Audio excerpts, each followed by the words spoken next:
ಹರೇ ಕೃಷ್ಣ. ಶ್ರೀಮದ್ ಭಗವದ್ಗೀತೆ ಅಧ್ಯಾಯ 1 ಶ್ಲೋಕ 21 ಮತ್ತು 22.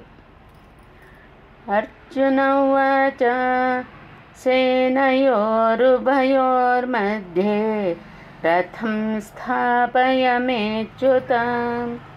ಈ ಶ್ಲೋಕದಲ್ಲಿ ನಾವು ಸೂಕ್ಷ್ಮವಾಗಿ ಅರ್ಜುನನ ಅಹಂಕಾರದ ಧ್ವನಿಯನ್ನು ಗಮನಿಸಬೇಕು.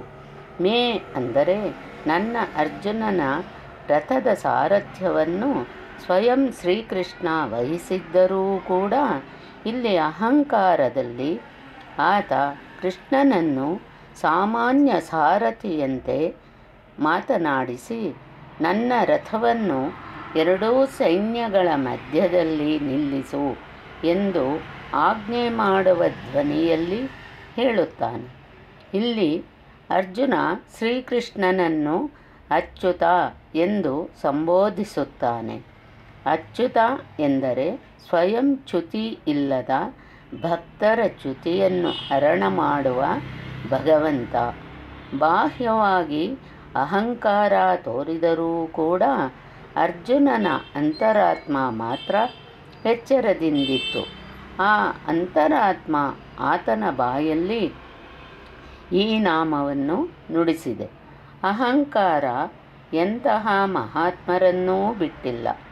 ಒಮ್ಮೆ ನಮ್ಮ ಕೈಯಲ್ಲಿ ಬಲವಿದೆ ಎಂದು ತಿಳಿದಾಗ ನಾವು ಎಲ್ಲವನ್ನೂ ಮರೆತು ಅಹಂಕಾರದ ದಾಸರಾಗುತ್ತೇವೆ.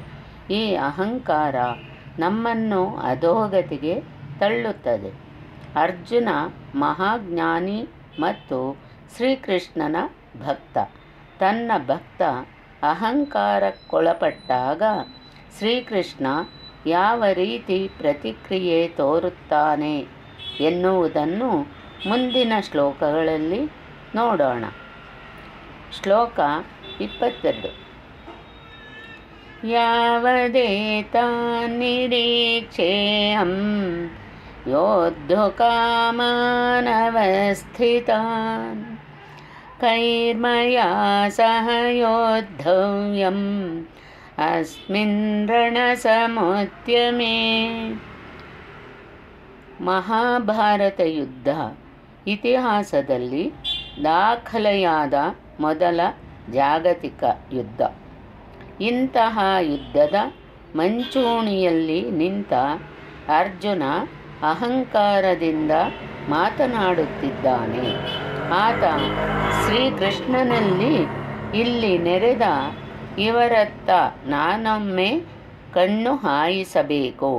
ನನ್ನ ವಿರುದ್ಧ ಯುದ್ಧ ಮಾಡಲು ಬಂದವರು ಯಾರು ಹಾಗೂ ನನ್ನ ಕಡೆಯಿಂದ ನನ್ನ ಸಹಯುದ್ಧ ಮಾಡಲು ಬಂದವರು ಯಾರು ಎಂದು ನಾನೊಮ್ಮೆ ನೋಡಬೇಕು ಎನ್ನುತ್ತಾನೆ. ಇಲ್ಲಿ ನನ್ನೊಂದಿಗೆ ಯುದ್ಧ ಮಾಡಲು ಬಂದವರನ್ನೊಮ್ಮೆ ನೋಡಬೇಕು ಎನ್ನುವಲ್ಲಿ ಅಹಂಕಾರಭರಿತ ವ್ಯಂಗ್ಯವಿದೆ. ತಾನು ಮಹಾವೀರ, ನನ್ನೆದುರು ನೆರೆದ ಈ ಸೇನೆ ನನಗೆ ಏನೂ ಅಲ್ಲ ಎನ್ನುವ ಸೊಕ್ಕಿನ ಮಾತಿದು.